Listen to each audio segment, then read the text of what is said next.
పాకిస్తాను ఆఫ్ఘనిస్తాన్ మధ్య యుద్ధం గత కొన్ని రోజుల నుండి జరుగుతూ వస్తుంది. ఆఫ్ఘనిస్తాన్ పోస్టుల్ని లాక్కున్నాము 100 దాకా, అలాగే 300 మంది దాకా తాలిబాన్లను లేపేశామని పాకిస్తాన్ చెప్తుంటే, పాకిస్తాన్ పోస్టులను మేము లాక్కున్నాం, పాకిస్తాన్ సైన్యాన్ని మేమే చంపేశామంటూ తాలిబాన్లు చెప్తుంటే, ఇద్దరి మధ్యన యుద్ధం నడుస్తుంటే పాకిస్తాన్ కరెక్ట్గా చేస్తుందని ట్రంపు, తాలిబాన్లు కరెక్ట్గా చేస్తున్నారని ఎవరు అంటలేదు. అది పక్కన పెడితే అప్పుడు లేనిది ఇప్పుడు జరుగుతోంది.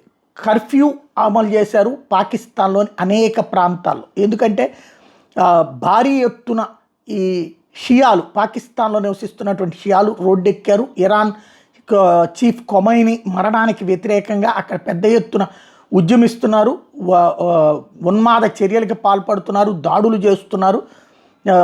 భారీ ఎత్తున జరుగుతున్నటువంటి ఈ దాడులతో అక్కడ కర్ఫ్యూ పెట్టాల్సిన పరిస్థితి వచ్చింది.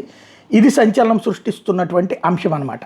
పాకిస్తాన్లో జరుగుతున్నటువంటి పరిణామాలు ఇది. అంటే ఇరాన్లో ఖొమైనీ మరణానికి వ్యతిరేకంగా పాకిస్తాన్ ఆస్తుల్ని పాకిస్తాన్లో ఉన్న ప్రజలే తగలబెడుతున్నటువంటి పరిస్థితి.